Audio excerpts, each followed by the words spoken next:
Hello and welcome everybody, Jack Acid with ApexHead.com, bringing you a commentary episode of Escape Zero, and today we are taking out the 95 Ferrari F50 here at the Supercar Open event at Catalunya in Spain. And this is actually a subscriber request for any S-Class Ferrari at Catalunya. Taking a look at our difficulty, racing with no assists on hard AI, and looking at the starting grid, starting off in P6 against other cars also of an S700 class rating. So it should be pretty even from that standpoint. But of course we are on hard AI, and it's always kind of a crapshoot just how difficult it will be. We'll have to wait and see. So coming off the line here, and running it into the red and trying to get our grip here, finally switching up into second gear and shooting around the blue car up into P5 as we come down into turn 1, otherwise known as ELF. Want to be careful not to come into the back of the car up ahead. Slowing down now and running out of room, rolling up over the curb for just a moment, swinging around on the outside and able to dart up into P3 as we come through Renault. Now coming through turn 3, a very long right-handed sweeping corner, and you can see that the red car able to overtake on the outside up ahead, relegating the silver car, which I believe is a GTO. I'm not exactly sure. I believe it's also a Ferrari. Now they're going neck and neck going into turn 4. And it looks like the silver car's got the inside line, so pretty impressive duel going on up ahead. Meanwhile, just trying to pick and choose our spots, now coming down into turn 5. And the one thing I noticed about this car early on is that you can drop it down into first gear just about under 60 miles per hour. So you can definitely get it down into first gear for some of these corners, which you have to do at Catalunya. It's got a lot of strange apexes, this one included. Here at turn 7, extremely easy to go off into the gravel there, but for now just biding our time, chasing down the P2 car.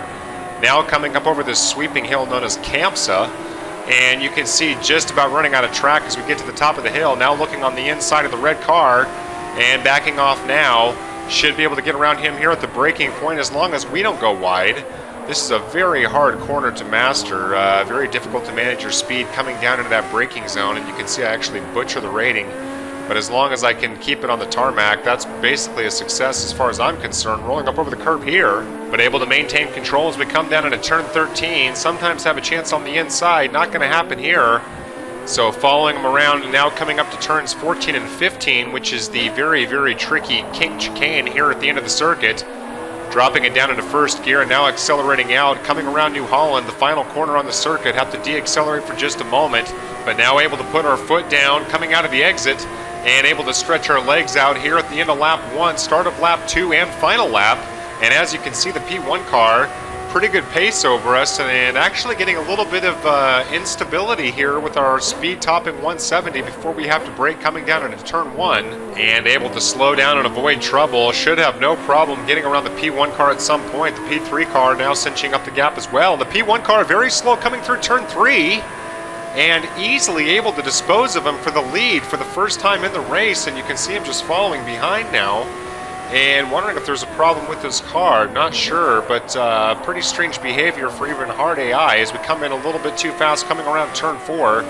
Extremely easy to drift off to the left there, and let's see what happens with the AI as we come around turn 5. And of course this is the first time that I've had to go through the circuit without the benefit of following a car ahead of me. So not really sure on my braking points or anything like that, going to be pretty conservative. But the one nice thing about hard AI is that typically it can be trusted to follow, unlike on medium where they'll fly off the rails for no apparent reason to give you a cheap lead. So trying to maintain our gap coming around turn 9 and getting things a little bit wrong on the curb and almost going through the cones at the top of the hill. The good news is we're able to compose ourselves. The bad news is we lost a lot of speed. Here comes a P2 car coming down into turn 10. Looks like he's going to have a go on the outside, and he does not. And now contact coming through turn 10 and rolling off onto the runoff. And the P2 car is going to be able to overtake us easily with only a handful of corners to go. Now contact with the P3 car. Able to get in front of him, dropping it down into first gear, coming around turn 12. Now just 4 corners to go. Heading into turn 13, going to see if I can find a gap on the inside, but no, he closes the window and minimal contact as I'm forced to fall back. Now my only hope was the chicane, dropping it into first gear and trying to line up an overtake, and shooting on the inside here at turn 15, trying to beat him to the de-acceleration point coming through New Holland. And yes, able to get back in front of him up into P1, should have no problem winning the race after a very close call late, where I was forced off track, fortunately able to get the position back to get the victory. but a very close call all the same. All in all, a very fun race, and I hope you enjoyed coming along for the ride. Feel free to drop me a request for a car and or track, and I'll see what I can do. I'm going to turn it over to some race highlights of the final sequence. Thanks again for watching, everybody, and I'll hope to see you at the next one.